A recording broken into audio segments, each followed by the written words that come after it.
Hello, everybody, and welcome to the Charm City Sideline Podcast. I'm Zach. To your right is Brad, and to my left is my brother Caleb. He's going to be joining us for the AFC North preview today as we break down the other three in the North. We got Chris in the chat. What's up? But Caleb, I usually go on his podcast to talk about the AFC North, kind of rep our Ravens a little, but he's going to give us a little reality check in here too. He's not a Ravens fan. I wouldn't go that far. He is repping them there, but he's going to be talking with us today about them. And yeah, man, how are you, sir? Yeah, I'm doing good. I'm doing good. I think this is an interesting. There's a lot of interesting narratives that the AFC North typically presents. This year, I feel like I'm on the opposite side of a lot of those narratives. So I'm excited to see where you guys stand on the division, and then just how you feel like the Ravens stack up compared to everybody else. Heck yeah. Brad, how we feeling, dude? Feeling good. Yeah, this is sort of our first episode of our kind of season preview series. So excited to get into that. We're now, I think exactly a month away from the first game, Cowboys-Eagles, Thursday night. So yeah, we get Ravens football this week, technically. I mean, yeah. I saw a tweet about that. I was kind of excited. I don't know. But yeah, I say we kind of drop right into it. First team, definitely the most headlines, probably rather than the Steelers, I guess. The Bengals, T. Higgins and Chase were one of the talks of the whole freaking offseason. They get extended. A lot of money goes to them. They just signed Noah Fant a little bit ago. But the whole kind of narrative with them and the offense is like an offensive line adjustment. I think Burrow was one of the top sacked guys this last season. And there's a lot of troubles on the defensive side, but I first wanted to drop into the offensive. Like, Brad, do you have any initial thoughts off the rip about the Bengals from an offensive perspective? Yeah. I mean, listen, they finally paid T. Higgins and Jamar Chase, who... Yeah. I mean, Chase is probably the second best receiver in the league. I would say Higgins is probably the best number 2 in the league. Some other thoughts I have are like there's a lot of questions surrounding the Bengals offensive line. We know that Orlando Brown is a good player at left tackle. Ted Karras is solid at center. Their interior is like, we have no idea. It's Dylan Fairchild, a third-round rookie, and then Lucas Patrick, free agent over from the Saints. Like, if we were going into that season as the Ravens with those two guards, I would not be feeling too hot. They've been kind of having a makeshift scenario at interior O-line for a few years now, and Burrow has been sacked like one of the most times in the league. And so like I would say you sort of look at it as, interior O-line question marks. Obviously they have the weapons to throw the ball with anyone. And so I'm going to shift to Caleb here. The Bengals offense compared to the Ravens, do you think the Bengals offense is better? Just those two groups alone. I mean, I think that's the problem that you have to ask the question. They would argue yes. Cincinnati is arguing yes. Cincinnati, if you look at their resources, where they're wanting to commit to. But I agree that it's a great question. And when I look at the Bengals offense, I mean, I think it's a good offense. I think it's a very good offense. But I mean, the numbers they were putting up, are you going to bet that again? I mean, it's one of those things where it's like, I'm not saying that they can't be a top 5 to 10 unit in the league, but if they're at the level that they were last year, doing that again just feels really hard. Yeah. And I don't care what team you are. I don't care if you have all-stars everywhere. It's just, at some point some stuff gets back to the mean. Good offense for sure, but I think last year's production was probably on the higher end of that spectrum. Sure. And just looking, I have a lot of notes on the Bengals defense, but the only stuff I would note about the Bengals offense was that, you pay the guys, I mean, more than 60% of your whole to Higgins, Chase, and Burrow combined. Yeah. I mean, if it's anyone else, you're probably thrilled by that, but they have a serious inability to get legitimate offensive linemen. And in a second, we'll talk about it. They went a little heavy on the defense, which is the issue. I mean, if Caleb was saying it, that's like their big thing. They think their offense is better than you, no matter what team we are. So, I mean, if you say that the Bengals are going to score 35, you have to outscore them, which is possible because their defense is not that good. But the offense is still capable of putting up that much points at almost every week, it feels like, as long as they're all healthy. So if they lose maybe a Higgins or Chase, they're so dependent on those three. If they were to lose one of them, maybe Chase Brown, for instance, goes down a week or two, I don't see where they get like a win unless it is just by total onslaught of the offense and the other team just can't keep up, I guess. That's really, and that still feels really difficult, right? Yeah, and I liked what Caleb said about like the efficiency they had last year, because I mean Burrow had an insane season, Yeah. and like it's like, can they replicate that, right? Like without like your normal run game, like Chase Brown's going in the second round in fantasy drafts right now. Yeah. Like, Yeah. I don't know if I would agree with that, and I also say like, I don't know how much of it is Zach Taylor or Joe Burrow, but like they do not have an under center run game. And it's kind of crazy that their offense is as good as it is without that. And, I just think I guess you can't say there's a ceiling on their offense because they had one of the best in the league last year, but it is very one dimensional. And, it sort of equates to like the whole entire game. If you're not running the ball, you're not taking time off the clock. Lamar Jackson's able to have more possessions. Maybe that's why you lose to the Ravens twice last year, right? I will say they did also sign Noah Fant, so that's something to note. Solid tight end. So like, is it Gesicki? Yeah, Noah Fant, Chase, Higgins, Yoshi Vasa is a good 3. Like, I mean, the passing weapons are insane. Yeah. I think Noah Fant's kind of a sneaky signing. It's really, to me, is just like, and another thing you could talk about is like, is Burrow going to play 17 games again? Because he has struggled with injuries off and on, and fully healthy last year. So that's something to think about as well. Wow. Yeah, I mean, that's definitely their big point, as in, a big media perspective for sure.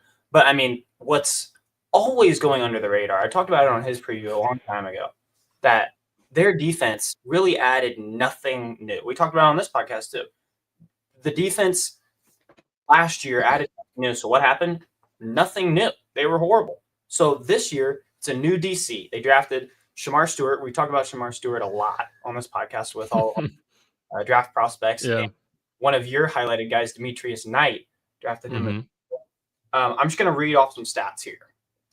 The Bengals are the only defensive metric that they had that they weren't the bottom half of in the NFL was explosive plays allowed, which was still 13th. They were 30th in yards per play allowed. They have a bottom 5 secondary and bottom 10 front 7, according to Warren Sharp's preview statistics. And I just don't see you. I think you have a note about a little bit of a bright star in there, but I don't have anything positive really about their defense. Oh, it's a SAR unit. Yeah, I mean it is. It's a SAR unit. It's a bottom 10 unit in the league, and it goes, and there's a lot of reasons for it. I mean, if you're going to choose to handle the offense the way you are, and you're going to ignore the defense, well, and why would you play hard for their ownership and their front office when your best player can't even get a contract extension? He's going to hold out on you, and your best you're why, if you're a fan and you're like, wait a second, TJ Hawkinson, he's been amazing, he's been elite, he's a top pass rusher. Like, I mean, you're not signing him back. I mean, why? This defense couldn't get to the passer. I had all day. I mean, I could just go out on the beach, rest up on the chair against this defense, and I don't have to deal with Hawkinson next year. I mean, I think Hendrickson. Hendrickson. Yeah, I mean, I just think it's a mess. I think it's a mess of a team, and the defense leaves me with plenty of question marks. Yeah. Okay, so That's pretty. I mean, that's not a bias. Like, sure, he's wearing a Ravens thing. It looks like he's biased. It looks like it. He's not. This is an NFL fan. He doesn't have a favorite team. yeah. And if that's the narrative that you're still seeing about the Bengals, like, sure, they did focus on defense when you talk about signings and still like drafting, but it's like that. It's also maybe just a first step towards helping fix it, but how much can you help fix it if so much money is allocated to the offense and it's just 3 players, right? I mean, Yeah. So like, obviously they get rid of Lou Anarumo, who I think like for a while there was a good defensive coordinator. I think a big reason why they got rid of him is because they have a lot of young guys who basically are not contributing. So there's a wonder about like, oh, is he just not playing them? Can he not develop young guys? You know, you think about like the Dax Hill, the Jordan Battles, Miles Murphy, an edge a few years ago who has basically done nothing. So like Al Golden comes in, and I will say like some college DCs, the NFL DCs, they have had success recently. You know, basically, let's just, in my mind, I'm gonna pretend Hendrickson is going to play. Because if he's not going to play, they're not making the playoffs. Like, it's just their defense would be horrendous. Think about like there's been a lot of talk about Micah Parsons recently. The Cowboys defense without Micah Parsons like would give up 45 points a game. I think the Bengals defense is a little bit better without their star edge rusher than the Cowboys is, but not by much. Yeah, like the Shamar Stewart pick, I would have liked Shamar Stewart to the Ravens, Zach. I know we talked about that. I don't like him to the Bengals because I don't trust what they do over there. And maybe Al Golden can develop him. Maybe it was Lou Anarumo that couldn't develop defensive talent. Maybe we see Dax Hill have a great year, Miles Murphy have a great year. But I don't know. Another thing I wanted to mention was like their secondary is very, very young. And it's like it's not like scrubs, I would say. Like at corner, Cam Taylor-Britt and DJ Turner, like those aren't terrible players. We know Geno Stone isn't a terrible player. I think Dax Hill's brother of Justice Hill, for anyone that doesn't know, has struggled with injuries a lot, but like he can play. And we'll see about Jordan Battle. So like I think there's a ton of questions about the Bengals defense. But if they can find a way to be anywhere from 16th to 22nd, like this could be a really, really good overall team. Yeah. And like I said with like when I started this conversation about the defense, all of their stats were under like the bottom half, really, of the NFL, the defensive categories. And like you said, if it's just like they average being that half, right at that average margin, you see probably what brings us to our next topic, an over 9.5 win team. So personally, I don't know if I see that. I'm going under. We have a category or kind of a little segment we want to get to with all of the teams where we're going to have the over under on their wins and losses that us three are all going to say. So first off, 9.5 for the Bengals. I'm going under that. Maybe it's just 9. I think it could be, but I can't see the offense really being that efficient, like you both said, plus powerful enough to win over 9 games. That's hard for me to do. Hard for me to say. Caleb, what do you think? 9.5. 9.5's a little much for me. I would go the under, and a lot of why I would go the under is when you are as dynamic, when you play the way that they play offensively, try to get into these shootouts. I mean, the variance of how you can win and lose is, I think there's just a lot more possibilities. If you're there, they don't grind a game out. Like their goal is to win 35-32. They could face a middle of the road, below average offense, and they're going to look better because, I mean, the defense is what it is. And I just think that, there's so many games, and even the games where they played Baltimore, right? And I think of some of these crazy back and forth games. That's exactly the game Cincinnati wanted to play, and who won those games? Yeah. Like if you're a Cincinnati, it's like, okay, like I know that's how I have to play. My offense has to be top 5. It's gonna go all over you. The passing games everywhere on your secondary. Your life's feeling good. What still happened at the end of the day? Losses. That's what Chris said here in the chat. Loss. I'm of the belief that this is a team that's under, and if they aren't over 500, I think Zach Taylor could get canned. Dang. Yeah, I'm glad you said that because I wanted to bring that up real quick before I get into this over-under prediction for Cincinnati. This is like a make or break year. So, number one, yeah, Zach Taylor could get fired, which I'm going to be honest, like, I think I would rather him be the coach there than like them be able to go get like, you know, A quality like guy. the top head coach candidate, right?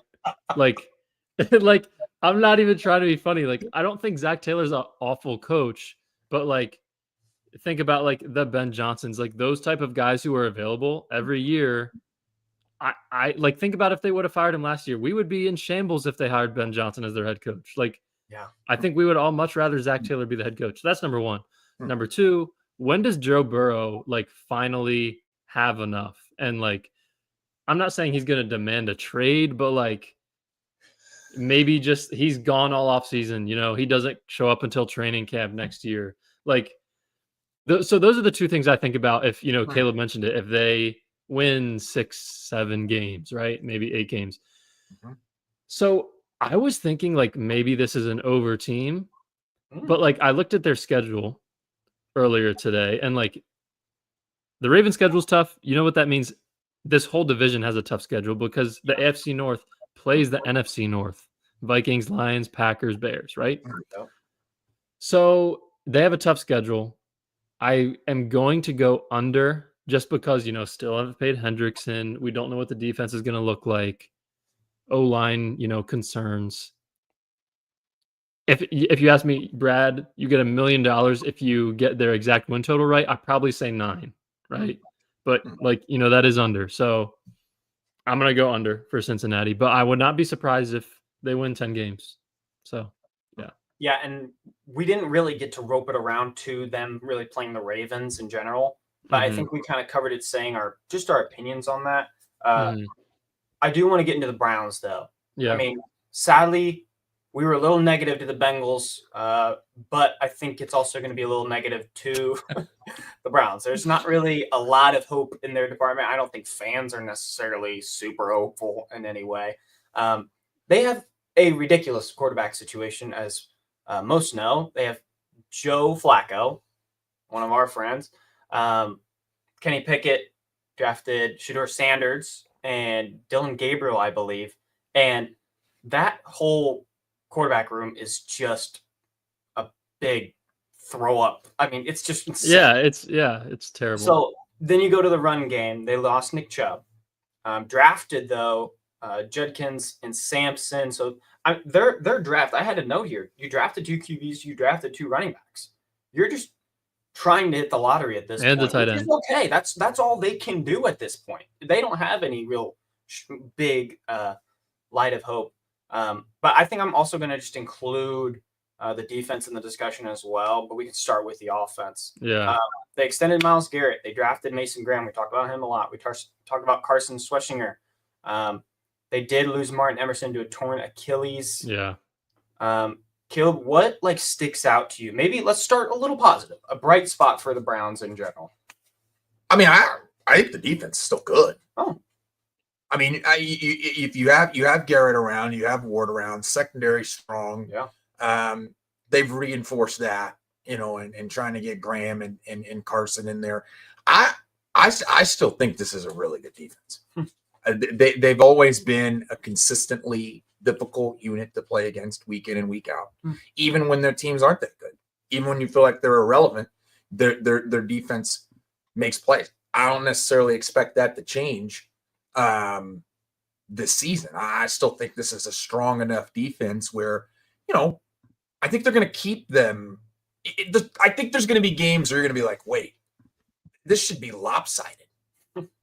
And they're down 3 or 4 late in the fourth quarter. Yeah. And it's going to be because the defense is making enough plays to hold off that opposition.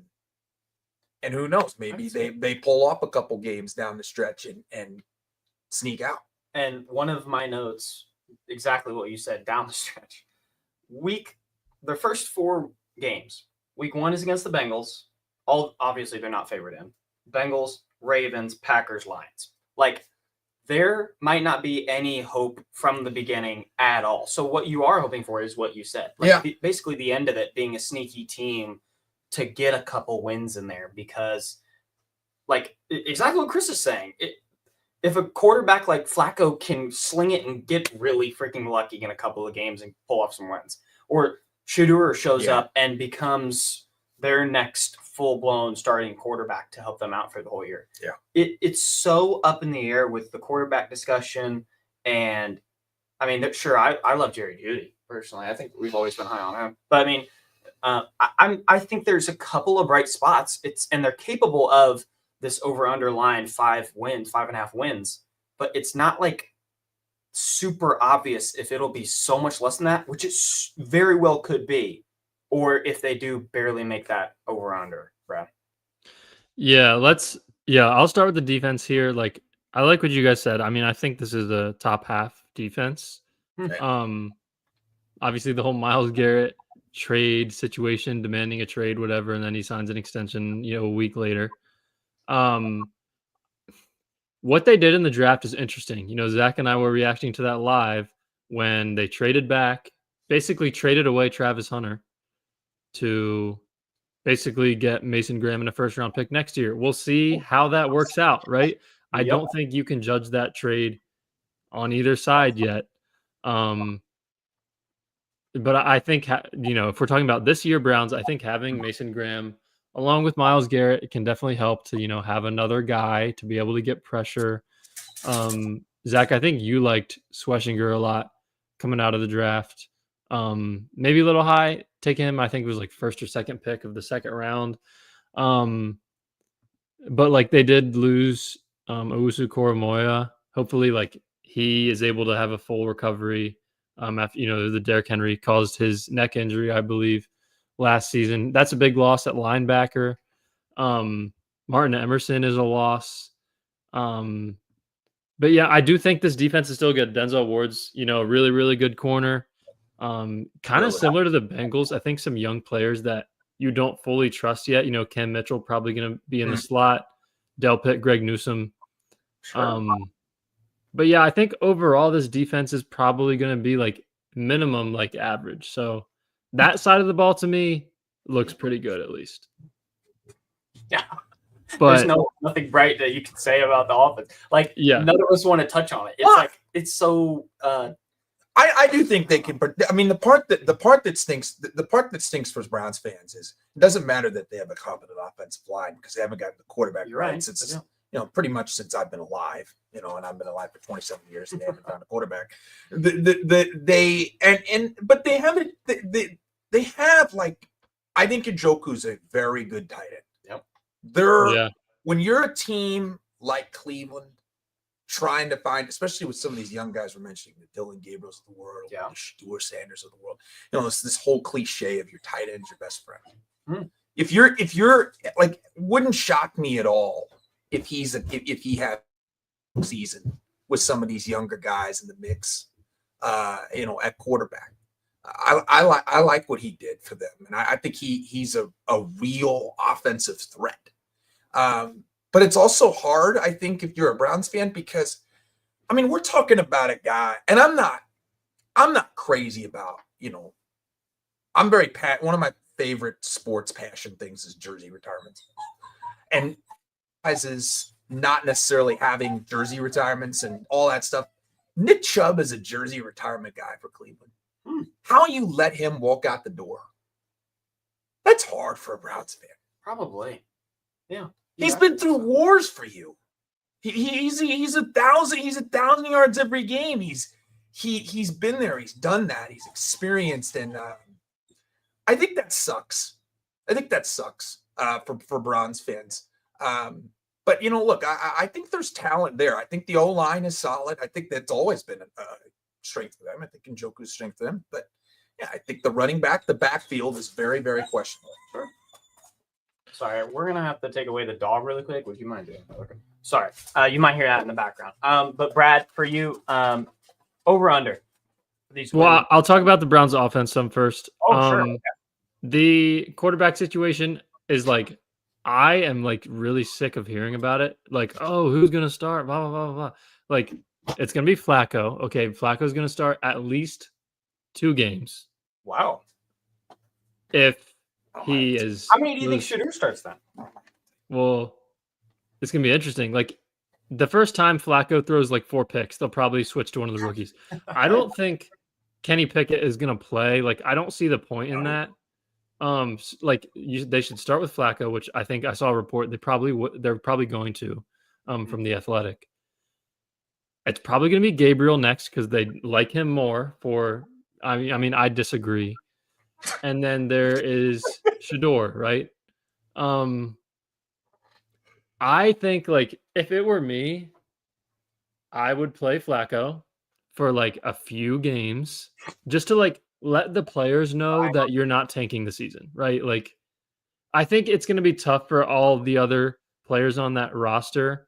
If you go in starting Gabriel or Sanders, like they know you're not trying to win. So like start Flacco until he's not good. And then start Gabriel or Sanders until one of them are not good. Who knows? Maybe they are good. Maybe you find a Brock Purdy, right? Like, who knows? But like, their offense looks really bad. Like, Jerry Jeudy had a really surprising year last year. Like, shocked a lot of people, I would say. So like, congrats to him. Hopefully it has another good year. He gets a big contract. So like, other than that, I mean, I like what Caleb said about Njoku. I had him on my fantasy team last year, like big fantasy guy last year. They drafted Harold Fannin, who's an interesting guy, the other tight end. We'll see what happens with Judkins. But like, they could be in a spot here, which I'll lead into the over-unders now, Zach. They could be in a spot here where, in my opinion, I'm going to take the under. I just think their offense is going to be like pretty bad. And I think they're going to win, 3 to 4, like maybe 5 games. And they could be in a spot for a top pick with an extra first-round pick. And we'll see if they finally find their quarterback of the future next April. So you're under, but you're at like 5 wins? I think like 4 maybe. I wouldn't be surprised if they literally win like 1 or 2 games. But so yeah, I will take the under here a lot easier than I took the Bengals under, for sure. Like, I think it's so interesting. It's still 5.5. Like, I think it says a lot. I think that's about as low as it goes, though. I think they hopefully get a couple wins. That kind I of don't thing. think it goes lower than 5.5. Trust in the defense, and I mean, I think Stefanski's a very solid coach. I don't think that I think he's doing what he can to manage the situation as much as he can. But like, I think that's a part of it too. There's going to be games, I think, where he puts a really good game plan together and they pull out a competitive game where they pull out. I mean, they had a lot. I feel like they always felt banged up, ran of close games. Certainly in division. Yeah. They're in a lot of tight games every year, even when they're not great. Yeah. So I think that number's interesting because I think it's somewhat, you think yourself, man, they didn't win that many games this year. I think they won 3 games. Yeah. You're asking them to double the number. And I agree that my initial thought to that is that I don't think they double the number. But I don't think they set the total at 5.5 for no reason. And I think there are a lot of sorry AFC teams out there. So I'll trust the defense. I'll trust the defense. Let's just go over. I'll go over 5.5. Okay. I think that the Jameis situation sadly, I've always thought highly of Jerry Jeudy, but I think that Jameis has propelled Judy's stats like so much because of just how much Jameis is like. So yeah. So in this case, I don't know if I trust all 4 quarterbacks to trust Njoku, to trust Judy specifically. But I mean, where does 6 wins come from? Yeah, like I mentioned the 1 through 4. I can't see it. None of those I feel like they win unless the Bengals really have shown that they are not capable of really Cincinnati doesn't show up in week 1, guys. Right, it's possible. I know They don't show up in week 1. but also there's no freaking way that the Bengals lose that game. You'd have to think so, unless they seriously crap their pants. So I mean, we talked about it, didn't we not? Where's the offensive line in Cincinnati? Where's the defensive line? The strength of the Browns. And I think that it leads me to pick the under only because 6 is a lot. I agree, Phil. I think five and under I feel so comfortable with too. I mean, yeah, but I totally see where 1 or 2 or a couple of these draft picks, they have a lot of quality draft picks, I think. So if a couple of them figure it out and become a good draft class in general, I agree. I think that they could lead to a couple of wins just because some other teams letting off the gas to them. I mean, yeah, the other side to spin it to agree with Caleb's side of it is like maybe the defense is the 7th best in the league and Shedeur Sanders can play and he starts the final 8 games of the season and they, get 6 wins, right? Like that could happen. I just think there's a higher chance that they finish with under 6. So, okay. The biggest headlining team of this offseason, to me, especially, is the Pittsburgh Steelers. You get Aaron Rodgers. You trade for DK Metcalf. You trade away George Pickens to do so, to get all that. Draft Derek Harmon. A couple of us were pretty high on Derek Harmon. The big ones to me, where I talked to a Steelers fan today, getting Jalen Ramsey basically at the cost of Minkah Fitzpatrick to get that, to basically allow you to get a corner 2, I guess, is a little crazy to me, but we can get into it. They drafted Caleb Johnson. He's a projected high fantasy pick. If you kind of see him in a Najee role again, I mean, that makes sense. But really their defense is kind of the same, just getting better. It's got a lot of young guys now, but also has a good amount of veterans that can still go out there and ball because they have one of the best defenses, I'd say, in the league, top 5 for sure.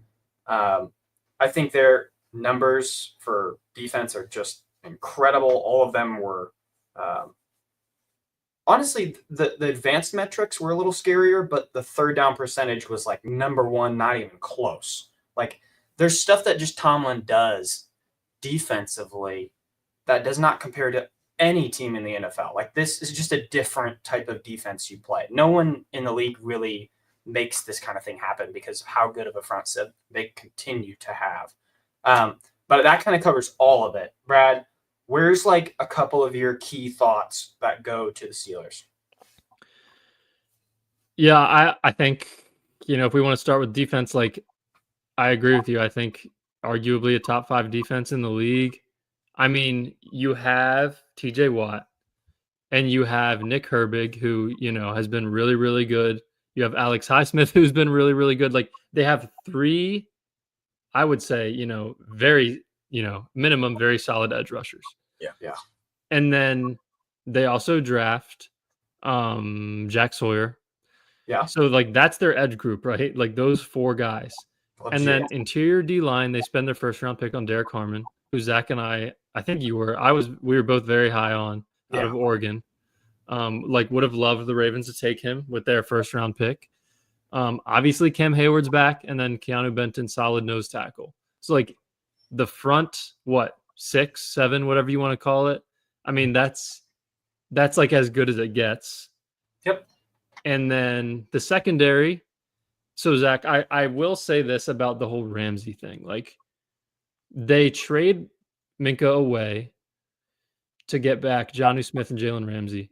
What I told my friend Henry, who's a Steelers fan, right after I saw that trade, was like, the two guys who have given the Ravens the most trouble the last 2 years, 3 years, George Pickens and Minkah Fitzpatrick. Yeah. And they got rid of both of them this offseason. I will say, if Jalen Ramsey plays slot, I think it's at least an even trade. Maybe the Steelers are better, because you look at the safety room of Thornhill and Deshaun Elliott. We all know Deshaun Elliott can play. And then if you have Joey Porter, Darius Slay, and Ramsey in the slot, like, that's a great secondary. And I think that is maybe a little bit better than Minkah and then a no-name slot corner. I mean, Beanie Bishop. But I think the weakest spot is linebacker. You know, Patrick Queen and Peyton Wilson, I think, are similar players. There's not a Roquan leader of the defense, Mike, there. So, like, when I just think about, like, the Ravens running the ball on this defense, like, you're not scared of the spine, right? Like, if you want to include Deshaun Elliott in there, like, yeah, he can hit. But in terms of the linebackers, I'd say that's a weakness. But, like, even with that, I think this is probably going to be a top 5 defense in the NFL. So, like, very solid unit on that side of the ball.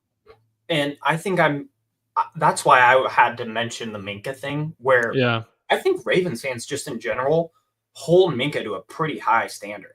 I texted my friend that I think he's the prototypical safety that you want. Like, that is such a perfect blend of, like, a hybrid safety. Like, if we didn't have an incredible group of safeties, I feel like that would be like the guy that we would dream of as a Raven. And I think that Chris here has a comment: Ravens rejects will still be terrible this year.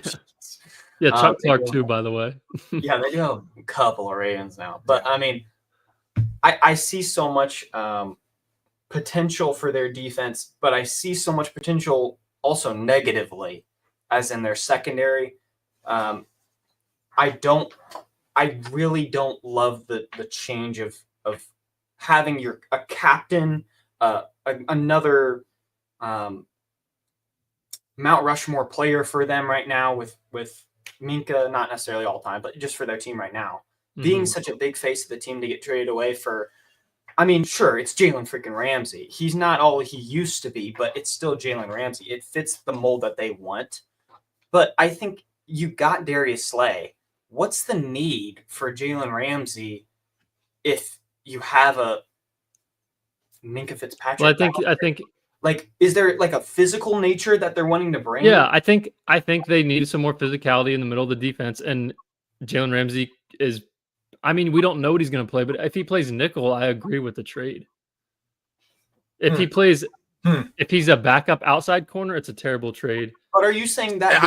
I agree with you. I agree with you, because I think the ideal world for Pittsburgh, if I had to guess, is a bruising is having, that's been who they've been for however long. That's just what their franchise stood on.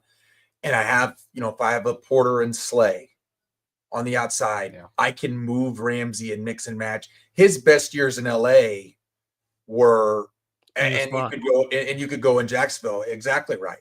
Was in the slot, or they just moved him around. Yeah. He just literally just moved around. He could go to the outside. He would guard guys on the outside, but he would also be right in the middle of the action. He had an incredible instinct and eye for the ball.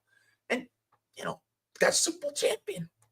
Like, the guy's won the big game. He's been a huge part of some big time playoff teams. And I think you're adding that as well.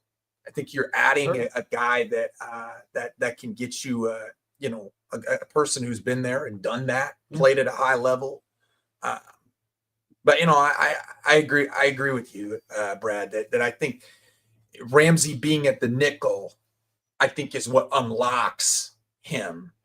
And then maybe from there you can start getting more creative about where his usage is on the outside against certain guys. If you just feel like he has a matchup that he owns, put him in there. Sure. Yeah. And I will say, even with that, I still would rather, if I'm the Steelers, probably have Minkah. But, like, I don't think it's a terrible move for what we just talked about. Is Minkah due for a contract? Do either of you know that? Like, is that a part of it? Like, I thought go he with the was. injury-ridden corner that can also kind of play still instead of paying the guy. I don't know. And I mean, I know we're talking about the defense, okay, but Arthur Smith decided to basically make fantasy owners not like himself ever again. Yeah. By picking up Jonnu Smith. Yeah, I don't get. I mean, this guy's a target. I mean, like that part of it. It's not. That is Jalen Ramsey for Minka Fitzpatrick isn't what bothers me so much. What bothers me so much with Pittsburgh is why did you think you needed another tight end when you've been? I mean, anytime. I mean, anytime you listen to a national broadcast, it's like, Mike, Pat Fryermuth, man, he's in the right direction. He's a good tight end in the league. He's a good tight end in the league, Mike. And the Darnell Washington. You hear about him, Mike? His red zone presence in there, Mike. I mean, it's a you hear it every year at this time, and then suddenly you feel the need to trade for Jonnu Smith. After I've been told that this is, I didn't like that part of it. That part of it was what rubbed me the wrong way. It wasn't so much the idea of swapping Ramsey and Minka as much as it was, why did you feel the need to add Smith? And Brad, do you have something else to add about the defense before we switch over? No. I was going offense. You're good. Okay, I was gonna say that is confusing to me. That made me more upset than the offensive side of it, where you get DK Metcalf, which was already impressive. Great. He's not necessarily coming off a great season by any means, but getting him, and you had Pickens in him, and then you had Rodgers about to walk in the building. You're going to draft a new young running back. Yeah. Like, personally, I was starting to get a little intimidated. Like, okay, they're trying to get an average, around an average offense to go with that defense, because that's all it needs. It would be an easy pick for this over 8.5 for me. They always have these 9 and 8 seasons. Chris has a comment here about it. But like, if they were to have all the weapons and these additions, it's like they had a really good offseason. You would have been like, I would have been blunt about it. But I think that since you move on from Pickens and get a DK, which doesn't add up to me in the first place, and then you get an Aaron Rodgers, who, again, DK is so unlike anyone Rodgers has really played with.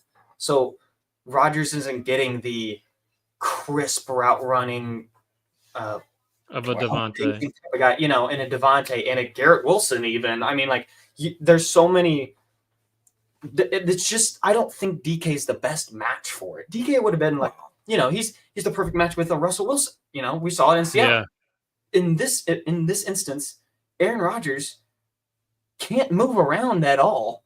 He doesn't have a great offensive line. And come on, say it. Say what you want to say about Aaron Rodgers. Well, I have a soft spot for Aaron Rodgers. You know that. Well, I know, but I think that this situation should have retired. It doesn't. This whole situation, this whole offense, doesn't make sense to me. I don't know how either one of you want to respond to that. I don't know how. I will say, I mean, I said it earlier. I would rather play against DK Metcalf in a Steelers uniform than George Pickens. Yeah, I agree. I at least saw a report. We never know if these are true or not, that Aaron Rodgers didn't want to play with George Pickens. So if the Steelers really, really wanted Aaron Rodgers, maybe that's why they do all of this.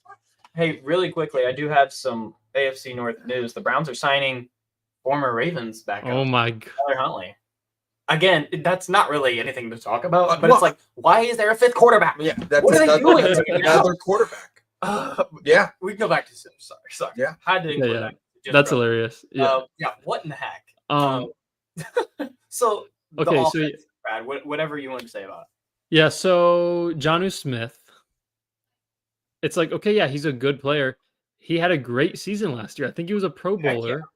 And I was talking with Jonnu's great. Yes. There's no. I was hold on. I was talking about Jonnu Smith with my friend who's a Steelers fan, and it was like, oh, he finally had a really great year last year. I feel like he's been talented, and he goes, Last year was his 1 year without without Arthur Smith of his career. Mm. So that was hilarious, right? That's like it. that. Yeah. And so that I found funny. Yeah. Because you mentioned, Caleb, like the whole like fantasy football thing with Arthur Smith, like he can get mad about it, but like use your best players. Like use your best players, okay? So what was it? Bijan, now it is Bijan Robinson, by the way, for anyone that doesn't know. I just want to make sure I pronounce that right. Sorry. Bijan Robinson, as a rookie, like he didn't. I'm like, why is Tyler Algier getting the ball so much? Like, it doesn't. Arthur Smith is an interesting guy, man. And do you think that it changes now? Like, you just have the Caleb Johnson, you have a Jalen Warren who would fit that Algier role, but like the tight ends and just having DK, like you can't necessarily feed DK. That's not the type. Their receiver room outside of DK Metcalf is just awful. Ugh. I mean, it's awful. I mean, you're looking at Scotty Miller, Robert Woods. Oh yeah, they signed him. You were looking at guys who were hardly fringe NFL roster guys who you sit there and pencil in maybe a second or third on their wide receiver depth chart. They're telling you without telling you, we're not going to play with a bunch of wide receivers, guys. Yeah. Unless Roman Wilson from Michigan, a guy that they drafted last year, maybe he develops. I think Calvin Austin is just a deep guy at this point, but maybe they see him as more than that. But they are absolutely committed to DK Metcalf being their wide receiver and trying to go to these tight end packages. And look, I do think it's a dangerous game, but as much as it is I get what you guys are saying about Metcalf and how it's going to be, how it feels easier. And I don't know if I think as a player, I don't think DK Metcalf is an awesome player, but it's a whole lot easier if I don't feel like any of those other guys in the wide receiver room are threats. Sure. Yeah. Like you guys know for a fact, like even if he was having a down season, let's say you played him in week 14, 15, Metcalf had like 700, 800 yards. It just wasn't his year. Right. You're still doubling him. Yeah. Because you're just not afraid of these other guys. These other guys do nothing. These other guys are not doing anything to make you second guess wanting to take him out of the game. So in a lot of ways, he's going to get defended a lot different, in my opinion, than George, because of just because of how obvious they want to play it. And I think Rodgers is at this point in his career, I think he's a guy that, like you said, I'm surprised he didn't retire, and maybe it seems like he hasn't had the greatest training camp. I mean, every time I've seen a highlight of Aaron Rodgers, he's throwing interceptions. And I could have told you that last year. I could have told you that 2 years ago. The Steelers wanted to bring him in anyway. But I think they are it's an interesting group, but I also agree with you that trying to find the right pieces there, I don't think it's very easy. Yeah. Brian, anything else about the Steelers? Yeah, I mean, I like Caleb Johnson a lot. I think he's more athletic than Najee Harris is. Jalen Warren, if I'm going to give a third Steeler who pisses Ravens fans off, it's probably Jalen Warren. He's a good player. Their O-line is interesting. Broderick Jones, I think it's like he's played two different positions so far. He hasn't actually played left tackle. Now he's going to play left tackle. He doesn't look good in camp. Fatanu, they drafted last year, I think is a good player. But like, if Broderick Jones isn't good, then it's going to be rough for the passing game and for the run game. So that's just my final thought on the Steelers offense. But yeah, it's probably going to be a lot of. Brett, it doesn't help. I mean, it's not going to help the offensive line when Aaron Rodgers can't move out of the pocket. That's true. Yeah. It's not like your points are valid, but when in the day and age that we are in quarterbacks, I mean, you guys see a quarterback every single week who makes plays out of nothing. Yeah. Aaron Rodgers, when he was in Green Bay, made plays out of nothing. Sure. Aaron Rodgers, since he has left Green Bay, does not make plays out of nothing. You have Yeah. to give him the pocket. You have to give he can't create anymore. He can't run anymore. There's nothing flashy about his game anymore, which people are gonna say, oh my gosh, the offensive line, it can't protect him. It can't protect him. Oh, what if your quarterback's just the Statue of Liberty out there? What if the quarterback's the Statue of Liberty? Like, that's gonna hurt your offensive line. It's not gonna make your offensive line look good. Okay, to just add to this, Chris had a comment here. He's going to get knocked out by Game 5. Worst division he could have come into. So, what if he gets knocked out by Week 5? Will Howard was their QB selection in the draft. He's not necessarily the most mobile guy, but he's a young guy. He could probably move around a little bit. Do you think that's maybe even better off for him if they have a young guy that starts to develop? I think that they're just so lost right now with getting like this veteran and waiting for the right time to pounce on an early round quarterback or the quarterback to franchise, like pay. But there's no opportunities like that. And you draft a guy that's, not necessarily capable, obviously, but. Well, you're talking about an organization that prides, and I'm not trying to say this like a shot, okay, when I'm saying this. Ravens fans will clip this. I'm not trying to say this is a shot, but, Pittsburgh Steelers, what do they like to do every year? They like to finish 9-8. Yeah. They do. They like to finish 9-8. They want to be competitive. There's a pride there to it where they believe that we got to be over 500. We have the capability of being over 500, so on and so forth. There's not a long-term vision in Pittsburgh. There hasn't been a long-term vision in Pittsburgh.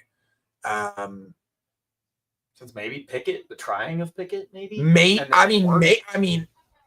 but, that never felt real to me. Yeah. Like, it never felt real. Like, his long-term vision, when people talked about him, it was a fun story. Guy went to Pittsburgh for college. Yeah. They picked him relatively high, but then everyone would sit there and talk about the fact that his hands were so small. And then everyone would talk about the fact that like he couldn't see over the defense. There's just all these concerns. You try to bring in Fields. To me, if you were going to go in this direction, I just don't understand why you don't bring back Russell Wilson. Not Fields. Clearly, I think they clearly didn't believe he was a long-term guy, or else he's still in Pittsburgh. Like, I think they saw whatever they wanted to see, and they chose not to. They chose not to bring him back. I think Russell Wilson is better than Aaron Rodgers, and I think Aaron Rodgers is a step back from Russell Wilson. And that is and so then at that point it really does become what is this offensive line going to do? What is Caleb Johnson going to do to impact and make life a little bit easier, particularly in the play action for Rodgers at this point in his career? Yeah, it's a lot of play action. It's going to be a lot of play action. Guy can't move. Brad, whenever we talked about, like, going back to Fields for a second here, whenever we talked about him leaving, would you say that you would have rather had Rodgers as a Ravens opponent twice a year, or would you have rather have Fields? Rodgers. Absolutely. I think that's what I'm saying too. I just feel like well, they tried to keep Fields. It's so obvious to you think it was just you think they tried? Maybe? He didn't want to. He left because they benched him for Russ. He felt disrespected. I don't blame him. No, he should. Oh yeah, I don't. But at the same time, like, I think Tomlin has proven to be a guy that people really like, players respect. There's admiration there. My point is, if the Steelers really did want to bring him back, I just think it would have happened. Fields was in a situation in his career. His career, I don't mean to go all Jets, but his career is kind of hanging on the balance. Yeah, it's like, okay, is he a starter? Is he a star? Or is he just a nice backup, a nice young guy to have on your team who can give you? And that's kind of where he is at this point. And I think Pittsburgh, if they really believed that he would have been the starter, I truthfully believe he's still there right now. I think Pittsburgh would do whatever it took. Well, like, it's very tough to play against mobile quarterbacks. The game that the Steelers beat the Ravens last year, they had like a 3rd and 5 to clinch the game. Fields comes in. I'm like, the game's over. He's just going to run the ball. And he did. And I'd definitely rather play against Aaron Rodgers than Justin Fields at this point of Aaron Rodgers' career. Zach, I want to talk about something that you mentioned. Like, is it better for the Steelers to just like, let's say Rodgers gets hurt week 5, Will Howard comes in? I was shaking my head because like for 2025, hell no. Like they would Yeah. probably win like a few games Yeah. with Will Howard, but Yeah. they desperately need the quarterback of their future. And if they can, Get it with him, luck maybe? their way into a top 10 Try, pick. right? By the way, like the whole Ramsey, like A-Rod thing, that's like not inhibiting their future. It is. I agree with Caleb. They haven't thought about their future in a while, but like a 1-year deal for A-Rod, like they're not cooked next year. Like they can, Right. maybe they are terrible, get a top 10 pick, and they have their quarterback of the future, or they go 9-8 again, and this continues until the end of time. Feels like it. Yeah. I mean, it does feel like it. I guess that's what's really tricky for me about this signing. I think if you sign Aaron Rodgers, you believe that Aaron Rodgers takes you above 9-8. I think that's what your thought is. Like whether you guys agree with that, that's not the point. Right. That when you come in and you're saying, hey, Russell Wilson, see it, Justin Fields, see it, we're gonna go in a new direction at quarterback. Steelers had a ton of different options. They could have gone to the trade market. They didn't go to the trade market. They could have gone to the draft. They didn't go to the draft. They clearly think they have a good enough team, a base of a team. Right. So and you look at this division, and I have them firmly second in the division. I have them firmly second. I look at what Rodgers could be. Can he give me a little bit? Does he have more of an arm? Sure. Does just being around Mike Tomlin bring something out of guys? Because certainly you can make the case it does. It's a very fascinating situation with just what he does there. I think he is a big part to it, and they need other guys to step up. So, kind of to wrap it all up, Steelers are only favored in 6 games this year. Their win total over under is the 8-5 number, as they always should get because they're always around that area. Yeah. But Chris had it in the chat, giving him 5 to 7 wins though. Don't argue with me. Like there's varying opinions. I don't think someone can be very bold. It would very, very bold to go and say, yeah, Steelers, they are gonna be 11 win team, 10 win team. Yeah. Like no one's saying that. So if you say that they're going to be around this 9-8 team, maybe sneak in the playoffs. Yeah. I mean, it's hard for me personally to go over, but it feels like that's the answer. Like for 8.5 as their over under, it's especially what I just mentioned, 6 games they're favored in. So sure, it's the Steelers. They'll win a couple of random ones, but they'll also lose a couple of random ones. Yeah, they will. Like it's so weird with them. You just can't explain it. Like with the Steelers. Like so, Brad, over under 8.5 for the Steelers. I'm gonna go over. I just think they're gonna find a way to do it again, and they're gonna go 9-8. That's all I got. I'm having a really hard time picking one or the other. Really like the over. Okay. You think I they're really a 10 like win? the over. Like a 10 I mean, yes, but it's not. I am very critical of Rodgers at this, but I think 10 wins is. I think they're 10-17. I think they have a top 3 to 4 defense in the league, and I think that they don't need a gigantic amount from quarterback to hit the over. I think the run game's as good as it's been in a while. I think that and yes, I don't love the wide receivers outside of Metcalf, but Arthur has proven he can work the tight end room. It's true. He has 3 good tight ends. He has 3 tight ends with some talent. I think that'll go into his favor. And and we talked about him a little bit earlier, but because I'm the way I am with the Bengals and think their range of outcomes is wider, Pittsburgh every single year, you guys. 13-10. 2016 against some of the best teams in the league. How in the world are they 2016? How is this 20-16 game when they face the Chiefs in Kansas City? Right. You guys from Ravens fans, like you guys have watched enough of these games. You're like, how are they pulling these off, guys? Yeah. They do it, and I just think that's part of my logic too. Sure. Knowing that they're going to be in those games and then trusting them to know how to win those games too. So I very much like the over here at 8.5. And last year I was on your podcast. I was very sure that they were going to be finally not hitting this mark. Yeah. And it still happens. I mean, like this year, I don't feel that strongly. So I think I do pick the over with you guys, especially since I said the under for the other two, that the Steelers do hit this mark. And I love what you said, because that's what sold me. If you think about them as the 9-8 team, does Rodgers, Caleb Johnson, Ramsey, Harmon, DK, do all those changes give you another win or two? I think so. Like, I think they can sink into the playoffs again. I don't think they'll really do any damage, but I think that they can sure make it. I think they're able to. I mean, you wouldn't love to play Pittsburgh in the freezing cold playoffs. Right, but I don't think they're going to win the division. Is that what you're saying? No, I know. I don't. So, I mean, I don't know.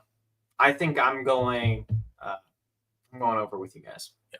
The last thing that we wanted to talk about. I was just going to say, I like what Caleb said about how the Bengals have a wider range of outcomes than the Steelers. Like, the Bengals could have 5 wins or 11. That's correct. The Steelers could have anywhere from 7 to 9. Like, yeah, 7 to 9, 7 to 10. They're gonna be a competitive football team.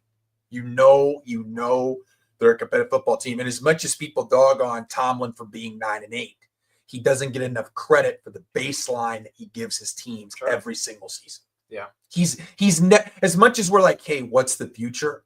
Like, do I ever see the Steelers having a top 5 pick with Mike Tomlin as their head coach? Absolutely not. No, absolutely not. Which is half a good thing, half a bad thing, though, too. Like, yeah, I mean, you can't reshape your franchise if you're always picking 16th or something. That's fair. That's why I get so upset with them, because that's fair. I just see this lack of wanting to be so much better. They won't take the off the deep end kind of jump to be that way. Yeah. And I think they're just stuck. That's fair. So they'll probably get it. Like you guys said, whenever you can have these years where you're just kind of churning and you're just like sitting there and stall, where you're like, okay, Rodgers will do the trick this year. Wilson will do the trick this year. We'll do one more with Pickett. And then eventually there will be a plethora of quarterbacks, like it looks to be this next draft, where they could fall anywhere in the range of 10 to 30. So it's like, it's a good year for them to try it. Right. It's just like this kind of, you can be competitive and keep your fans happy in a way. So I don't know. I feel I was super vocal about it last year, where I was so against this and like ready to take Tomlin's head, because I was so sick of, like, I'm sure they get this way too as a Steelers fan. I'm sure they get this way, where they're just sick of being the 9-8 and never we're in the NFL. You're supposed to be competing for a Super Bowl. Yeah. And the team is not totally capable of it. So I don't know. I feel like I agree with you guys that their range of outcomes is like lesser, but maybe hopefully in the future they can figure that out. Yeah. Final thing we want to talk about. Brad, I don't know how we should handle this, because I think we're going to do predictions soon. I'm going to go on Caleb's podcast and also give my predictions for the AFC and their probably their win totals. But in this, we just wanted to rank them 1 through 4. Like, we don't have to include the Ravens necessarily. I think we would all pick them. Yeah, just include the Ravens because division. So the other 3. How would you guys stack them up? Brad, you want to go first? Yeah, I'll go Ravens 1, Steelers 2, Bengals 3, Browns 4. I think the Bengals, the Steelers have a much higher floor than the Bengals do. Yeah. I think there's a much higher chance that the Bengals have a worse season than the Steelers, than the Bengals have a better season than the Steelers. but I do think the Bengals, like, I think the Bengals could. There is a scenario where they win 11 games, so like, Yeah. and are like trying to win this division week 16, 17, 18. Yeah. But I think there's a better chance that the Steelers win 9 games and the Bengals are around 7, 8, or 9 as well. Chris has a comment. I think Chris is ranking the Browns second. Ravens, then Browns, then Bengals, and Steelers. High hopes for the Browns. I'm just because of that given the Bengals do have a wide range of outcomes, I think I rank them above the Steelers. Like, if the Bengals and Steelers play each other, I don't think the Steelers would be favored. So I think that since the Bengals do have the edge, I go Ravens, Bengals, Steelers, Browns. But it is close for that Bengals-Steelers range. It's just like, I think that since the Bengals are capable of more, I should rank them higher. That's all. Trust the defense of Pittsburgh more than any unit in this division. I have them second. Yeah, I have them, and that's so I think that's kind of where I am with that. I would put the Ravens number 1, and I'm not just saying this because I'm on a Ravens podcast. I think this is the clearest path for them to be the number 1 seed and the number 1 team in this division in a long time. Like, I think they should be number 1 in this division very comfortably. And then I would have Pittsburgh 2. I would have Cincinnati 3, and I'd have Cleveland 4. It is funny because, like, I have the Steelers ranked 2 in this division right now, but like, I am more scared of the Bengals. Like, I just am. Right. I think that's a huge part of it, right? You know, when you got Burrow under center, you know, he's going to give you that ability to feel good about any situation you're in. You know, I mean, shoot, in the middle of the season when everybody was trying to create the narrative that Cincinnati was going to make the playoffs. I mean, you know, you think it was because of Zach Taylor? I don't think Zach Taylor's game plans were the reason they felt that way. It's because they had Joe Burrow at quarterback. They had Joe Burrow at quarterback playing at an MVP level. So, no, I don't think it's crazy that the Bengals are scarier than Pittsburgh. Like, they should be. Yeah.